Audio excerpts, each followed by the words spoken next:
I've been gone what feels like forever. And I'm happy to be back with everyone here. It has been an amazing time. For all of you that don't know it, part of my trip with me being gone, I went to go see our son, Ryan. I say our because he's a part of our family. He's a part of our community. And I take ownership in that.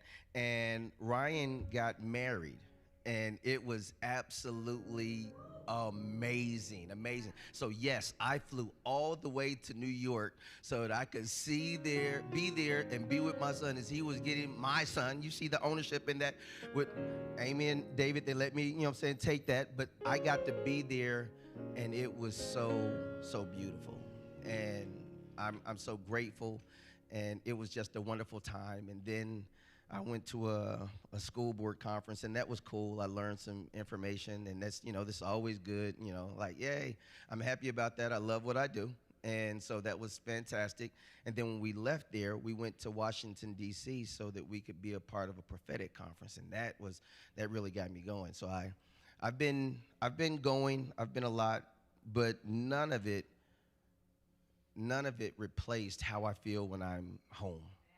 None of it replaced how I feel when I'm back here and I'm in our space and I'm with my family and my community. And as we're going through different seasons and doing life together, and I see the tremendous growth in all of us, and I see how we're maturing, and I see how God is shaking things up in our lives, and I see how God is reestablishing us, and not just, it's reestablishing our faith. And in the midst of everything that's going on, I feel like for a lot of us, we're feeling like a space of, okay, I'm going to be good. I'm going to be good. And that's sort of what I want to talk about today.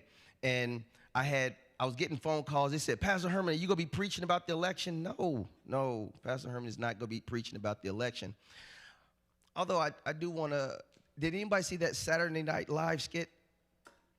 I thought it was hysterical. Nobody? Just me? Okay, so because it sort of helped to springboard where I was going to be going over the next few weeks. So I'm gonna just give you all a gist of how quickly it went. So a few people got on, some of the actors of Saturday Night Live, they got on and they said, they started talking about the election and how, some people are devastated and they felt one way, and then they switched to another actor and he said, the world is feeling concerned and scared, and then they switched to another one and said, and it looks like you're going to have, control of you're in the office now, and you're going to be able to have the control of the Senate and all these other things. And then they switched to the last one. They said, and that's why we want you to know that we were always with you.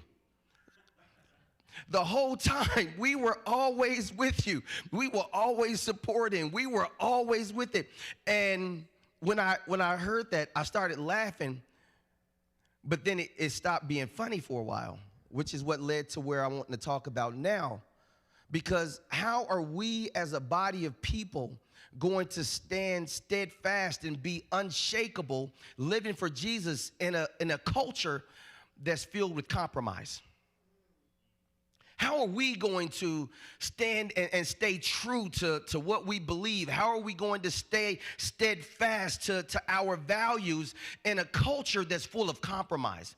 In a culture that's full of go along to get along, in a culture that's full of love of everybody is doing it. How are we going to stay true to who we are as a people, who we are as a body, who we are as a family, who we are as individuals, when it seems like everything around us is just giving up a little bit? And that's what I want to talk to us about. So I want you to raise your hand if you haven't experienced any tension at all this week. No hands went up. Okay. Raise your hand if you haven't had not one single complicated conversation. You haven't had one family member post something crazy on social media. I want you to raise your hand if that's you. And the reason, because I'm looking for somebody I can do lunch with, because I'm about to lose my mind, because everybody on my end of the spectrum is just going absolutely crazy.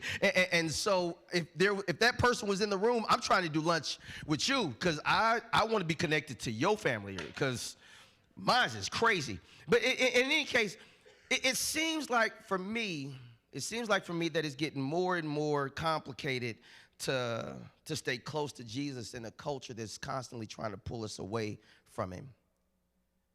And so it left me with, what are we as a church going to do? What are we as a church going to be? And how are we going to live out the next 52 days of this year? Well, 51 now. So we got 51 days left in this year, and I want to know how you're using that time. Are you using that time stressed out over something that you can't change? Are you using your last 51 days depressed? Are you using your last 51 days saying, what are we going to do now? And how is it going to work now? And all this other stuff. And how are you using the last 8 Sundays, the last 51 days, this last little bit of time? Because to me, that matters. Because I'm convinced, I'm absolutely convinced that the plans that God had for us when we were getting excited in October didn't have anything to do with who was going to be in the White House in January. So if we believe that God had plans for us, and we believe that God was orchestrating our steps, and we believe that God was getting ready to point us in the right direction, then we have to believe that God can still do that despite who takes a seat. Because regardless of who takes the seat, God is still on the throne. And I'm not focused on that. Is this something that people are thinking about? Sure, I'm sure they are. But that cannot be the primary focus for how I live, how I move, how I breathe, and how I exist, because I serve a God that's bigger than all of that. I don't know about the rest of y'all. I don't know about the rest of y'all. So I'm asking you, I'm challenging you, how are you going to live unshakable? I'm talking absolutely unshakable. I'm going to be unmoved. I'm not going to waver either way in a culture that's full of compromise, devaluing, and letting down. In a culture that says everybody else is doing it, it's not that big a deal. In a culture that says everybody has got to figure out how they go eat for themselves, you may as well figure out how you go eat for yourself. And if that means that you got to let up a little bit over here so that you can get that money, then get that money. But all money ain't good money. All money ain't good money. We have to figure out how we're going to remain unshakable. And that's what I'm going to teach today, that we have to be unshakable. We cannot be moved. We cannot be moved simply because somebody, got a wild hair up their butt and they said that they finna do this and they finna do that and it's finna go crazy. It's been going crazy for believers. It's been going crazy for those of us that want to walk right. It's been going crazy for those of us that want to hold ourselves to a higher standard. It's been going crazy. This ain't nothing new to us. This isn't anything new to you. So we have to figure out what we're going to do so that we don't waver like everybody else. So let me give us some real life examples. How are you going to honor your marriage in a world that devalues marriage? Huh? I'm just curious. I'm curious. These are the types of things that I think about. How are we going to live with sexual integrity in a world that's filled with sexual promiscuity? How are we going to raise our kids to follow Jesus when all their friends are telling them that they don't need Jesus? How are we going to love our neighbor when they don't barbecue? I'm just saying, this is tough. And if they do barbecue, they might be on a propane grill, and I gotta love you. This is tough. It's tight, but it's right. I got to walk this line. I got to walk this line. How are we going to protect our values in a world that's telling you that value went out in the 60s? That value went out a long time ago. People don't live like that anymore. People don't talk like that anymore. People don't believe like that anymore. People don't trust like that anymore. Everybody is doing this, so why not you? See, I'm convinced that it's easy to talk about it. It's another thing when the rubber hits the road in your life, and you're forced to either allow the witch and the warlock to worship in your space or lose your government funding. It's one thing to talk about, it's another thing to live it. When they tell you that you can talk about Satan all day in this space, but you can't talk about Jesus. When they tell you that you can have all type of reading materials at your job, but you got to take that Bible off your desk. When they tell you that you can be a life coach and you can help somebody, you know what I'm saying, grow, but check your spirituality at the door because we don't talk about God. How are we going to walk upright and unshakable in a culture that's filled with compromise? Because the reality is that many people in our culture are growing increasingly hostile against our Christian values. So it's our Christian values that are under attack. And I'm trying to figure out how we as a church are going to show up in this season. Are we going to go along to get along because we don't want to lose our funding? And then do we justify it by saying, you know, well, I have to do this so that I can get this, so that I can serve over there. So we try to justify us letting down our values. We try to justify throwing away what we believe in. We try to justify it so that we can say, but I'm doing this so that I can serve more people. Or do we say, if you take your money, you take your money, but I'm not going to let down my value? Or you're going to say, if you walk away, you're going to walk away, but marriage is still marriage. And I love my spouse, so I'm not going to allow myself to be in a conversation around people that are just tearing down spouses because that's what people do. I'm not going to celebrate mediocrity because it's okay to say, well, at least you tried, but did you give it everything? And if you didn't give it everything, did you really try? We have to figure out how we are going to show up. How are we going to stand strong in the midst of everybody else saying it's okay to be mediocre?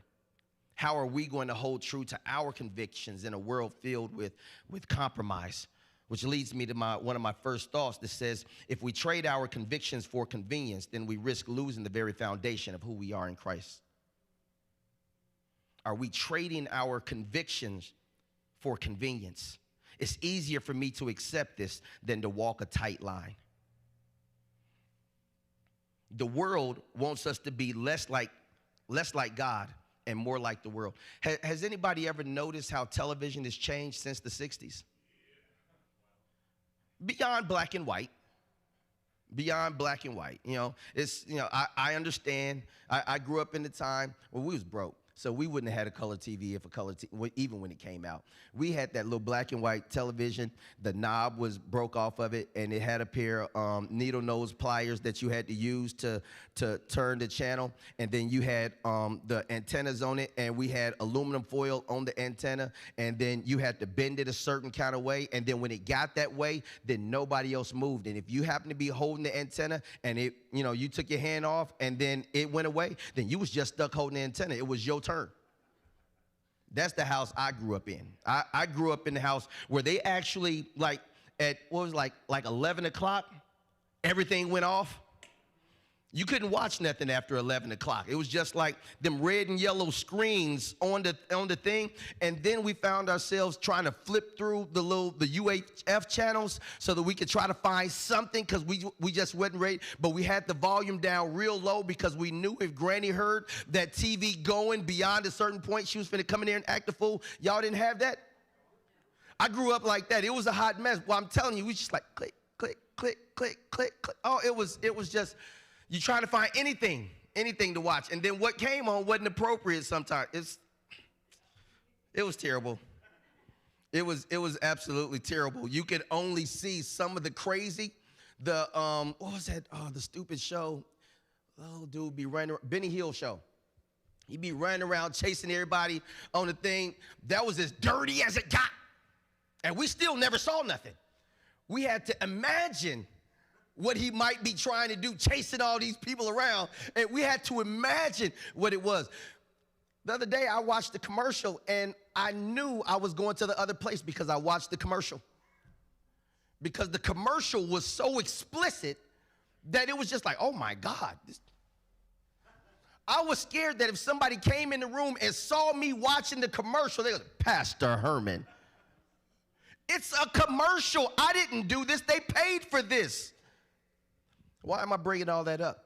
Because there was a space in time where the things that we think now are like, oh, it's just another commercial. But just a little while ago, there's no way in the world that would have got played. You cursing on TV, not going to happen. You wearing skimpy clothes on television, not going to happen. You kissing, not finna happen. Kissing on television, no. And when they did do it, they was like, ooh, risque. Risque. Why am I bringing that up? Because there was a space in time where a value was held, and then over time it got let go.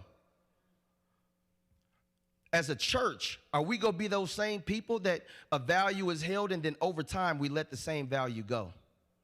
Because everybody else is doing it. And if you want to get the ratings, then you got to do this. If you want to get people coming to your church, then you got to accept this. If you want to get people to come in and hear you, then you got to let this standard down. You got to let that standard down. How many more standards do we need to let down before we're just like the people in the world? And he said, be not conformed to this world, but be ye transformed by the renewing of your mind. Be not conformed to this world, but be transformed. But many of us are being transformed just like the world, because we're going along to get along, because that's how we get things. So if I want this job, then I'm going to stop. I'm going to stop. But don't worry about it, because for the next few weeks, I'm going to be talking about Daniel. And I'm going to be talking about how sometimes you have to hold up a standard. Sometimes you have to keep your standard here in order to get the favor that God has for you. You just have to figure out, do you have what it takes to keep the favor? And anyway, so let me get into it. Let me get right into it. That was a commercial. I promise I'm going to be brief today. I'm going to start off in Daniel 1. And in Daniel 1, it says, in the 3rd year of the reign of Jehoiakim, king of Judah, Nebuchadnezzar, the king of Babylon, came to Jerusalem and besieged it. So to put this in context, Nebuchadnezzar was probably one of the most fearless kings in all of the Old Testament. I mean, he was just a warrior of warriors. He was probably the most dominant superpower that they had seen in that time. And when he came into Jerusalem, he not only just like destroyed it, but he demolished their temples, he demolished their walls, he burned down their homes. It was extremely humiliating. He destroyed Solomon's temples. He took some of the things from the precious things from Solomon's temple, their faith symbols, and he put them in his space. He was literally mocking their faith and mocking their God. When I say he was a dominant superpower, there was none like him. There was none like him. And even with all of that, King Nebuchadnezzar is not the main character of this story. You would think that, okay, because we did this before when we had the exercise with Jonah, that maybe Jonah is the main character of this story. But Jonah is not the main character. Daniel takes center stage, but Daniel is not the main character the same way Jonah wasn't the main character. The truth of the matter is that the main character in this story is God. It was God that was orchestrating every moment, and Daniel just happened to be the tool that God used. In the 2nd chapter, and we know this because in the 2nd chapter of First Daniel, Daniel 1, we find the words. I don't know if did I give y'all that to put up? Let me go pull it up. Sometimes I be having a scripture that come to me, and I don't tell them about it. So it's not their fault. But I'm gonna go. I want us, those of you that got your Bible, go to Daniel, the 1st chapter, and go to the 2nd verse. I want to show us something. It's going to help us to understand that God is always in control. Daniel, the 1st chapter and the 2nd verse says this. It says, and the Lord delivered Jehoiakim, king of Judah, into his hand, along with some of the articles of the temple of God. These he carried off to the temple of his God in Babylonia and put in the treasure house of his God. I could have stopped with the first line. And the Lord delivered Jehoiakim into the hands, the king of Judah, into his hands. because many of us are like, why is this happening? It's all this other stuff, and this evil in the world, and you're not wrong. But there are some seasons, there are certain seasons in our life that require extreme pressure for us to move from one space to where God wants us to be, because we're not going to move in comfortability. There are some seasons in our life where God has to pressure test every relationship. He has to pressure test every career choice. He has to pressure test every investment opportunity. And Nebuchadnezzar was simply the tool that God was using to pressure test the people. There are some things that happen in your life that God is using to pressure test you, to show you where you are as compared to where it is that you say you want to be. Because anybody can smile and love God when all the bills are paid. It takes something completely different when ain't nobody on your side. It takes something completely different to walk with God, to talk with God, and to call God your own when you're the only one doing it. When they're telling you, if you say that again, I'm going to take this away from you. When they're telling you that if you believe that again, you're not going any further than this. So if you want to go forward in this company, then you're going to have to let that go. If you want to go forward in this space, you're going to have to let that go. The question is going to become, when you get in that space, do you want the thing or God more? Because you're going to have to make a decision. This is not going to be the season where you just get to sit back and things are, everything is, no. You will have to make a decision. You will either shake or you will stand unshakable. And I'm challenging us. I'm pushing us because I want to get in front of it. I don't want y'all to be like, nobody ever told me. That's a lie. Let's stop. I'm telling you right now, everything that you stand for and everything that you're trying to do is going to be pressure tested. So the question is, are you going to be ready when it comes? But I want to give you like a spoiler alert, because although I'm not going to speak about it a lot today, I will get to it on the next time. I believe the answer, one of the key verses in Daniel is Daniel 2:28, where it says, but there is a God in heaven. There is a God in heaven. So despite whatever it is that you're going through, what you need to fall back on is that there is a God in heaven. When they don't like you, there's still a God in heaven. When things aren't working out, there is a God in heaven. One of the key verses of Daniel, and there are only 12 chapters in the book, but I believe the key verse is 2:28 that says, but there is a God in heaven. And who reveals all mysteries. He shown King Nebuchadnezzar what will happen in the days to come. Because God is a God of order, even in the midst of the chaos. So even in the chaos, if you look hard enough, you'll see the dynamic move of God happening. So that's what I want us to look for. But let's get to verse 3. Let's jump into it, because I only got like a few minutes left. Verse 3 says this. It says, then the king ordered Ashpenaz, chief of his court officials, to bring into the king's service some of the Israelites from royal family and nobility, young men without any physical defect, handsome, showing aptitude for every kind of learning, well-informed, quick to understand, and qualified to serve in the king's palace. He was to teach them the language and the literature of the Babylonians. The king assigned them a daily amount of food and wine from the king's table. They were to be trained for 3 years, and after that, they were to enter the king's service.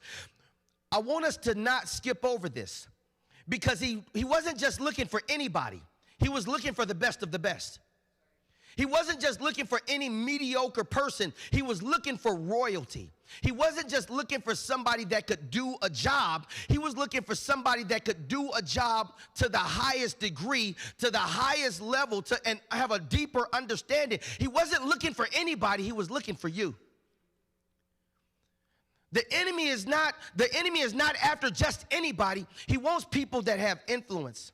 He wants people that understand who they are in God. He wants people that have the ability to speak in this space and that space. He wants people that have the ability to walk, and other people will look and say, I want to do what they're doing. He doesn't want just anybody off the street. He wants royalty. He wants you. The enemy is coming after you because he understands the level of influence that you have in every space that you walk in. He understands your influence sometimes better than you do. So he understands that if you speak a thing, 10 other people will start moving because they're following you. Even when you don't say anything, they're watching you. So the enemy said, don't just bring me anybody. I want you to bring me the best of the best. Young men without any physical defect, handsome, showing an aptitude of every kind of learning, well-informed, quick to understand, and qualified to serve. Then I want you to teach them the language and the literature of the Babylonians. I want you to assign them a daily amount of food and wine from my table. Then I want you to train them up for 3 years. And then after that, I want you to bring them back to me. I'm gonna come back to it. Verse 6 says, among those who were chosen were some from Judah, Daniel, Hananiah. I know I'm butchering these names. I know that I am. So y'all just pray for me because I said it like 6 times at the house.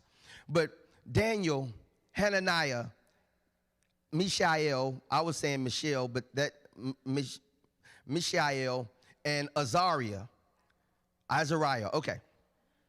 Work with me. We all doing this together. This is a team preach. This is a team preach. What I should have did is got to the names and just stopped and let y'all say it out. And then that way, you know what I'm saying, we all off together. Okay, but I digress. The chief official gave them new names. Hold on. Hold up, player. Wait a minute. My name is Daniel, Hananiah, Mishael, and Azariah, but the chief official, when he came in, he wants to give me a new name. The name Belteshazzar to Hananiah, Shadrach to Mishael, Meshach to Azariah, to Mishael, Meshach, and to Azariah, Abednego. So, and what's crazy is we only know them by their names today. So whenever we talk about them today, we talk about Shadrach, Meshach, and Abednego. But that's not their names. The enemy is trying to steal your identity so that when the people refer to you, they'll refer to you from a pagan lens. The plan was to strip these Jewish boys of their identity and indoctrinate them into the Babylonian ways because the enemy recognized that if he changes your names, if he changes who you call yourself, then he can change your identity. The original names all related to Yahweh, the God of Abraham, Isaac, and Jacob. Their original names all pointed back to God, but the Babylonian names related to the Babylonian gods. See, it's important that we catch this because there's power in a name.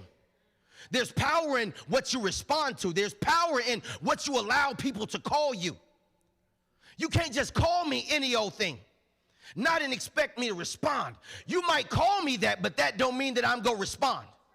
The problem with us is we've been responding to the wrong names, and we wonder why the identity that we have taken on is pulling us in a direction that we're not supposed to be going in because we've been answering to the wrong name. What are you answering to? In this season of life, what name are you going to answer to? I am a child of God. Trust and believe. You can take whatever you want to take, but when you get finished, I still belong to God. I'm not finna let down my standards. I'm not finna let down my values. I'm not finna let down who I am. I'm not finna let down who I talk to. Yes, I talk to gutter babies because I was one. And so I'm not finna stop talking to gutter babies because you feel like I've arrived somewhere. No. It was me recognizing that I'm no different from that person there that got me to where I am. So I'm gonna stay in the gutter until God says, come out. But we wanna get, I'm this now. You need to go sit down. That's what you need to do. You need to go sit down. What are you responding to? I was talking to some young people. And I'm hearing them out there talk, and it would have never been okay for me to call somebody out their name. But I heard a girl call another girl. She said, B, and she said, B what? I'm like, oh. You talk about a state and time where values have changed. Because there was a space and time where you call somebody that B word, we fighting all day long. From the sun up to sundown, we fighting. I got your B. I can show you better than I can tell you. And now I'm mopping up the streets with you because you done lost your cotton picking mind. You done lost it. But now we celebrate it. How much stuff are we celebrating that's tearing us down? Because the thing that you respond to sinks inside of you and you become a little bit of that. See, Daniel meant God, Elohim is my judge. Belteshazzar means Baal, protect the king. Catch this for just a moment. Elohim means God. Daniel means God. Elohim is my judge. It points to Yahweh. It points to Yahweh. God is my judge. My name means that God is my judge. So when I walk, I have to walk with an understanding that the world ain't judging me, only God can. Where you think Tupac got it from? Only God can. Come on. Listen, this stuff is biblical at times. And he said, my name means God. Elohim is my judge. But Belteshazzar means Baal, protect the king. The name that he gave him has nothing to do with you. It's not concerned with how you grow up. It's not concerned with how you go out. Your name literally means Baal, protect the king. So I exist to try to protect something that ain't trying to protect me. So I'm walking to protect something that don't care about me. I'm living and breathing to try to protect something that don't want to ever think about protecting me. Okay, I'm digressing. But I think that it's important for us to understand the power that comes in the name. And in that moment, when they were trying to change their names, Daniel was feeling some kind of way about it. I started looking up some of the old scriptures, and you start finding that, like, all the way back in the Dead Sea Scrolls, that every time they wrote about it, it was misspelled. They misspelled the name. And at first, people started to think that it was an accident, but the more they started looking, and they started looking at older typographs and older pieces of information, they started seeing a pattern that this wasn't like an accident. This is something that was done on purpose. And I wonder if it was because Daniel was saying, you can change my name, but you can't change who I am. But I'm digressing. One of the first places the enemy wants to attack us is our identity. So do you know who you are in Christ? And what is the enemy trying to call you? What is the enemy trying to call you? So maybe you're thinking, well, he ain't ever called me no Belteshazzar, or however you want to say it, however you want to pronounce it. He ain't ever called me that. But did he whisper in your ear and say that you're worthless? He may have not ever called you Belteshazzar, but have you ever heard a whisper that says, that was stupid? You stupid. You don't matter. Why would you do something like that? That's not God. That's the enemy trying to get into your headspace. That's the enemy trying to get you to begin to take on an identity that don't belong to you. That's the enemy trying to get into your mind to try to get you to believe something that he doesn't even believe. But if he can convince you to believe it, then his job is done. The issue is that we're playing checkers and the enemy is playing chess. You're playing like, if I can just, all I got to do is do this. And the enemy is just like, if I just get you to let down a little bit over here, it'll be a lot easier for me to get you to let down over here. If I can just get you to accept a little bit over here, you'll take everything I offer over there. If I can just get you to bow down a little bit on this situation, back up just a little bit. Don't say something when you know you feel an unction in you to say something. Just keep quiet, because that's not your responsibility. And somebody else is going to say something, and somebody else is going to do something. You are the somebody else. But the enemy is trying to get you to be quiet. Because if he can get you to be quiet in this moment, in that moment, you won't even think about talking. So when the enemy starts whispering in our ear, what we should be telling ourselves is that, wait a minute, that's not who God says that I am. I'm a child of God. I'm fearfully and wonderfully made. I am an overcomer. I'm not just a conqueror, but I'm a more than a conqueror. And when I looked up that word, it means to demolish beyond all recognition. I don't just destroy things. I destroy stuff to the point to where your mama won't recognize you. I destroy it beyond all recognition. Anything that tries to come up against me and who God has called me to be, I am not just a conqueror. I am more than a conqueror. I am an ambassador of God. That means that when I walk, I don't represent myself. I represent the God that I serve. When I speak, I'm not speaking for myself. I'm speaking for the God that I serve. When I walk into a room, everyone recognizes the authority that's on my life because they recognize that you are an ambassador of God. And what the enemy is trying to get you to do is fall back on who you are. He's trying to get you in this season to back up just a little bit. Just back up a little bit. Don't say nothing about that little issue. Somebody down the street is going to say something. You're the somebody. It ain't even supposed to make it down the street because the buck is supposed to stop with you.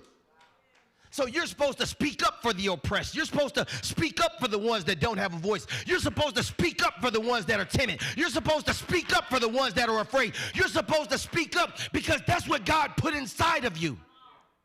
In this season, it's not a time for me to be quiet. It's not a time for me to back up. But I'm walking forward. And I'm not going to be shaken up because of all the craziness that happens. Listen, my whole life has been crazy. I'm built for this. It's always been a rainy day. I've just learned to accept rain. I'm thrown off when it's sunny. Something's finna happen. They say, no, just go with it. This is your good season. I don't have good seasons. All the easy decisions have been made. I got to make the ones that are tough. I gotta say the things that people don't want to say. And then it's not enough just to say it. I got to stand on it. Unshakable, unmoved, because that's who God has called me to be. And so anyway, when you know who God has called you to be, you respond back to the enemy with stuff like, wait a minute, God has called me blessed. I'm the lender and not the borrower. I'm the head and not the tail. I'm the son. I'm a daughter. I'm a child because I know who I am. And so as we go further into the story, go back to verse 5. It says, and the king assigned them a daily amount of food and wine from the king's table.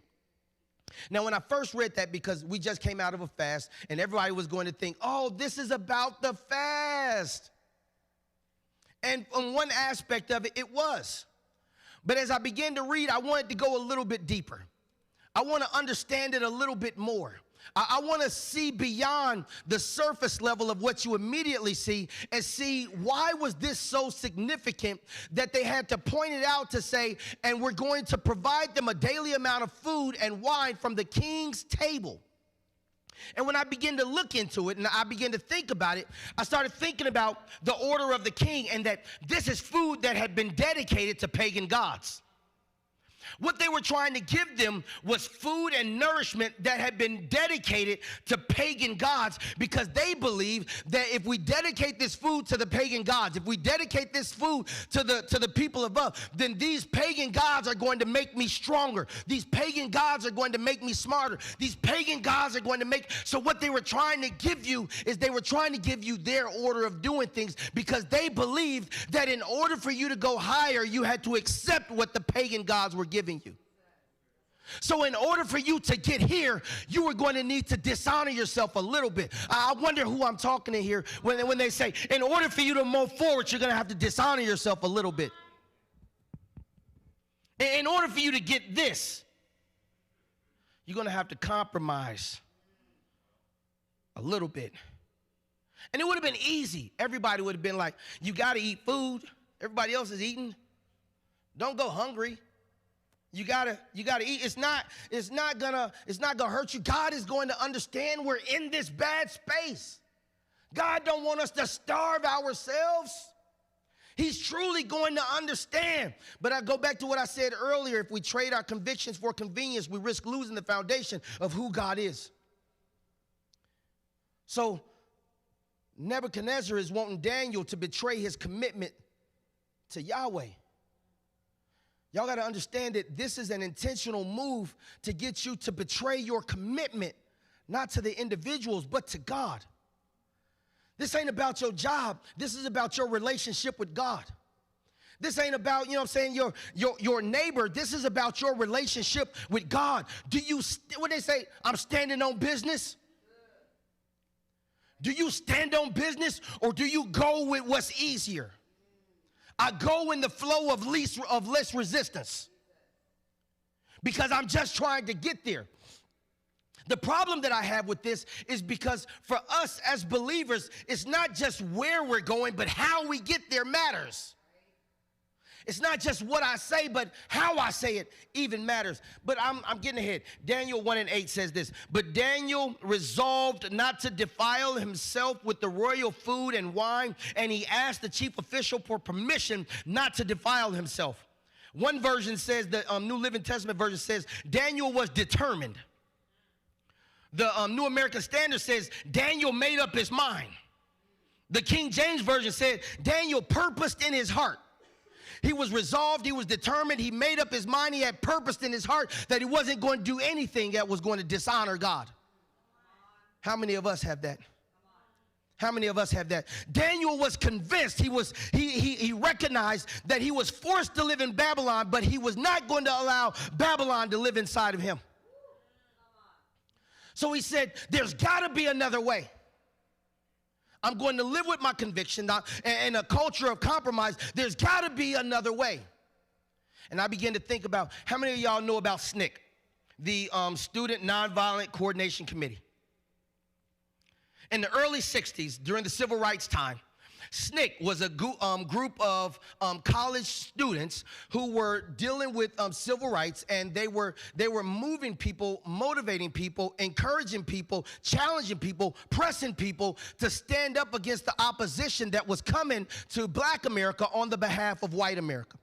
And so SNCC, which was a group of young college-age students, the Student Nonviolent Coordination Committee, they began to train college students on how to deal with bigotry. And I put this in my notes because it's important and we got to go somewhere.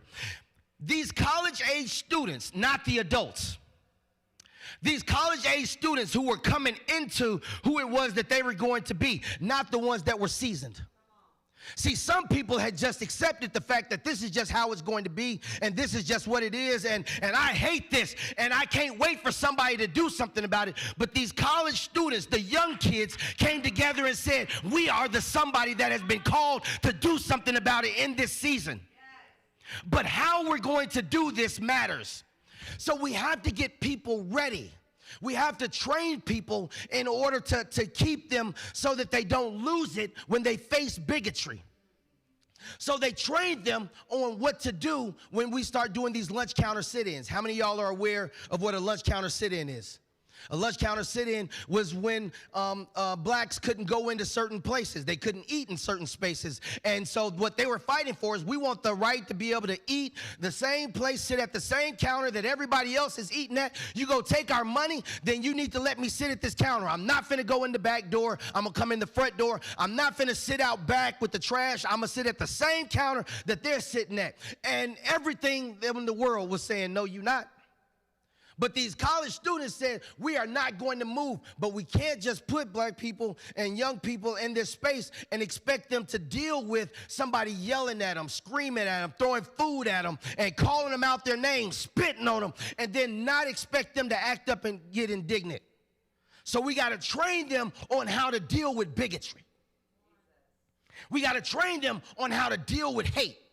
So they trained them on how to deal. And how did they train them? They put them in simulations where they said, we're doing this. And so you had one person sitting at the table, and he had to have his hands on the table, and he could not move his hands from the table. And while he's doing that, somebody else is yelling in his ear, you this and you that, and you ain't this and you ain't that. And they going off. I promise y'all I'm going somewhere. Just give me a minute.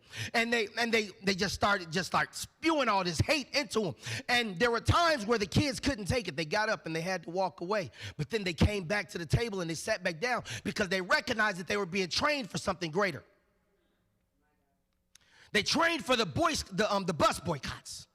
They trained them for the March on Washington when they knew that people were going to be sicking out the dogs and they were going to be throwing stuff at them, that their lives could be in danger. They trained them for this. They trained them for the voter registration opposition because we haven't always been able to vote. And so they trained them so that what are you going to do when you get to the poll house and they don't want to let you in? How are you going to respond? These are the questions that they're going to ask. So they kept and maintained a list of the dumb questions, that how many jelly beans are in this jar and how many this. So they were training them on how to respond to those types of things.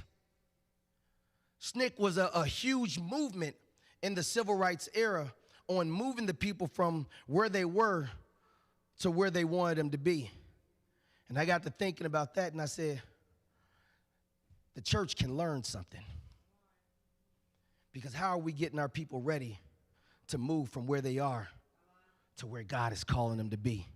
We want to come in here every Sunday and sing Kumbaya, and everything is going to be cool, and everybody, every day is going to be Sunday, and everybody is going to love you, and they always going to like you, and it's going to be okay. It's not going to be okay. It's not going to be okay, because there's nothing okay with them sitting at the table. I went through the simulation. They have a simulation in Atlanta, and I sat down at the table, and it took me 5 times to get through it, and I cried like a baby because you're sitting in this chair, and it's rocking, and all this stuff is coming into you, and that begins to tear you down. And if you haven't been trained on how to deal with opposition, then you will be the first one to fly off the handle. And for us, how we respond matters. How we respond matters. So I can't just fly off the handle because I'm an ambassador of God. See, I have to love even the people that don't love me. I have to help even the people that I know won't help me, because that's who I am called to be. It's not about them. It's about who I've been called to be. We have been called to be ambassadors of Jesus Christ, and you cannot say that you're an ambassador of Jesus Christ and you cuss somebody out the moment they say something that you don't agree with. I know that this is a tough season, but you are built for this. Everything that you have gone through to this point has got you here so that you can stand flat-footed and say, I know who I am in God. All my life, they tried to break me. They didn't believe in me then. They said I wasn't going to make it there. But look at me now. I know who I am in God. I did not come here to play games with the enemy. I did not come here to play patty cake. I came here to put him on notice that your time is up. You can do whatever you want to do, but your time is up. You can act a fool if you want to, but your time is up. I don't have to lose it to let you know that your time is up. Because even when I'm calm, at my most calm, I recognize how dangerous I am. And I'm the most dangerous when I'm the most calm. Because in that moment, I don't have time to panic. I got to evaluate what's happening around me. I got to see everything. I got to see everybody. I got to know every exit. I got to know what I'm going to do in this moment, how I'm going to respond in that moment. So I don't have time to overreact. I got to focus. This is not a time for us to overreact. This is a time for focus. This is a time for focus. And so how are you preparing yourself for what you know is coming? How much time are you spending with God? How much are you prioritizing church? And I'm not talking about for the sake of just coming to church and I just got to be in the building. I'm talking about being around like-minded people with like-minded spirits so that you can refuel yourself, so that you can get back into the crazy week. How are you preparing yourself? How are you prioritizing the way that you spend your money? How are you prioritizing how you tithe? See, when it comes to doing this work, when it comes to doing this walk, you have to analyze everything down to the smallest detail. How much time are you spending in your Bible? Is it equal to the time that you spend on social media? I'm just curious. Because, see, these are things that we have to evaluate. If we don't talk about them, then you'll say, man, I want to be closer to God. You closer to Instagram than you are to God. Because you spend time on Instagram. You spend so much time on Instagram that even Instagram knows what you like. So now, when it shows you stuff, it has learned you to the point to where it will show you what you like. And then you sit there and be like, oh, I do like that, click. Oh, I do like that. click. And then the more you click, the more he gets to know you. But I wonder if you spent that much time with God, would you be clicking on the power of God? I know what my name is. I know who I'm called to be. I know my purpose. I have resolved, I have determined, I have made up my mind, I have purposed in my heart that I'm not going to dishonor God in any aspect of my life. Or do we just simply go along because everybody else is doing it? It ain't that big a deal. So my question for us, again, I got a lot of questions. How do you stand strong and love well? How do you stand strong and love well? So instead of making and I'm going back to Daniel now. So instead of standing up and making a public protest and throwing out the food and storming out and sending a text in all caps. Because y'all know when we get real mad, all cap letters. I push the thing so that everything that I type, I just cap letters. And I know it's important because I'm saying it with my thumbs. Pushing it out there. I'm putting it out into the ether because I want them to know that I'm angry. I sent 3 exclamation marks. And they go, feel me. But what does that change? The Bible says in 1 Corinthians 10:23, it says that all things are lawful but not expedient. In another version, it says, I have the right to do anything. You say, but not everything is beneficial. I have the right to do anything, but not everything is constructive. Just because you can don't mean that you should. You got the right to do it, but should you? So as you're looking at it, I want you to ask yourself, are you trying to make a point or make a difference? Because the two things are different. Are you trying to make a point or are you trying to make a difference? Because if I'm trying to make a point, I must say what I gotta say. Hear me roar. But what is that going to get you? Because you say what you gotta say, and they throw you right on out the door, and nothing impactful has happened. But you told them. Nobody else is eating. Nobody else is being restored. Nobody else is being set free. Nobody else is being delivered. Nobody else is being healed. Nobody else is walking in their purpose. But you sure told them. There's a way for us to speak our truth and love well. Ephesians 4:15 says, speak the truth in love. Speak the truth in love. Verse 12, I'm jumping because I got to get out of here. Y'all ain't ever going to let me preach again. Verse 12 says this, going back to Daniel 1. It says, Daniel says, he says, please test your servants for 10 days. Give us nothing but vegetables to eat and water to drink. Then compare our appearance with that of the young men who eat the royal food, and treat your servants in accordance with what you see. He said, give me the opportunity to show you that trusting God pays. Give me the opportunity to show you that not lowering my standards and my values pays. He said, give me the opportunity to show you that not compromising pays. Give me the opportunity to show you that two things can be true at the same time. I can keep my values and I can still be successful. He said, let me keep my values, but come back and test me in 10 days. Come back and test me in 10 days. Now, he could have said, I ain't eating. And they would have threw him out, killed him, or who knows what they would have did. But what he did was he asked for permission, because one of the things that you learn about power is that sometimes allowing somebody else to feel like they're controlling the narrative gives you more power than they did. They don't even realize what you're doing. So he said, test your servants. Let me eat this for 10 days.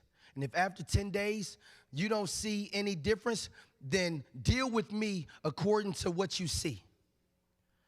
Verse 12 says, or the latter part 14 says, so the chief official agreed to this and tested them for 10 days. And at the end of the 10 days, they looked healthier and better nourished than any of the young men who ate the royal food. Daniel honored God and God honored him by making him, allowing him to appear healthier and stronger. And in doing so, Daniel also gave them, the Bible says that the Lord gave them an understanding of dreams and visions. It comes down a little further, and in verse 17, it says, they understood what nobody else could understand. They were able to see what nobody else could see. It says the king talked with them and found none equal to Daniel, Hananiah, Mishael, and Azariah. Notice that now we're calling them by their God-given name, their Yahweh name, and not the Babylonian name. Because when people see the God inside of you, then they want that too. They just don't know how to access it. And that's why as I began to prepare this, what I hear the Lord saying to us in this season, and this is my word for our house, is that I hear the Lord saying that, and I wrote it down because I don't want to mess it up. I'm going to give you an understanding of things that no one else has. I'm going to give you the ability to see things before they come to be. You're going to get a special feeling about some things, and the Lord says that I'm going to be in those things. In this season, you're going to stand out, and you will be the one that your friends are going to be coming to. So while everybody else has experienced lack and their experience things being taken away, we're going to experience exponential growth. So the things that would have taken 6 years, we're going to get done in 1. The things that would have taken 2 years, we're going to get done in 6 months. God is going to give us a type of favor that even though they may not like who we are, they love how we come forward. They love how we show up, because when we show up, God shows up before us. So when we get a word, it's not a word from the world, it's a word from God, and we know that God controls all of it. So in this season, the reason that we don't need to be worried and afraid and messed up and like, oh, woe is me, is because we're walking in God's authority. And when you're walking in God's authority, the enemy does not have authority over you, because you belong to God. So the same way the enemy might try to speak a thing in your life, God has given you the ability to speak something else. So my question for us is, how are you going to show up? Which is why I said, to me, the most influential verse in the book of Daniel is 2:28. Because no matter what's going on, there is a God in heaven. No matter what they say, there is a God in heaven. The devil meant it for evil, but God meant it good. And God, the same way that God used those teenage boys to turn the heart of an evil king and to change the course of a nation and ultimately change the course of the world, God is going to use you. Now, I want us to imagine how it would have been different if they would have just stormed out. God ain't calling us to storm out. God is calling us to stand tall. I want you to stand. I just don't want you to be shaken. I want you to be in it. I just don't want you to be of it. I want you to be in this thing, separated and set apart, and knowing that your conviction is getting you closer to God, but it's also bringing other people closer to God. I need us to remember that the devil only has one purpose. That's to steal, to kill, and to destroy. He's going to lie to you. He's going to try to lure you away from everything that you love, which is why we need to get back to a value of coming to church, because when you stay at home, you isolate yourself and you start saying, nobody knows, nobody understands, nobody cares, nobody sees me, nobody feels me. That's because you're not allowing yourself to be seen. So you hide out in your corners because you don't want anybody to see you like this, when in reality, as a body, we need to see each other like this, so that we can be there for each other, so that we can encourage one another, so that we can lift one another up. Because if you hurting, then I should be hurting. We're not called to do church, we're called to do life. And there's a difference. Coming to church on a Sunday morning, show up, walk out, that's doing church. Thank you, I'm glad you came. But I would much rather you come and be a part of this so that you can be transformed. Transformation doesn't happen just simply by showing up. Transformation happens with intentionality. And sometimes you got to be a little vulnerable. There is a God in heaven, and greater is he that is in you than he that is in the world. So no matter what it is that you face, understand that there is a God in heaven, and that the main character in your life is not the problem that you're going through, but it's God. And that the God that you serve loves you. The God that you serve is there for you, even in the midst of your problems. So no matter what it is, I need us to stand firm and love well. Everybody stand.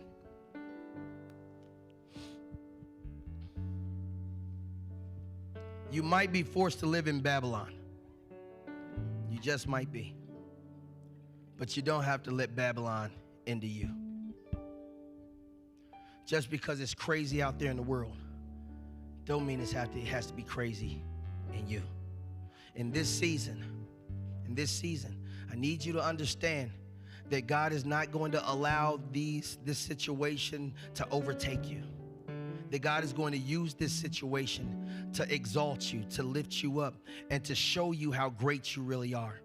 Generational curses are going to be broken as a result of you standing strong in God, and because of you not letting down your values, because of you not compromising your faith, because you chose to live for God no matter what it costs.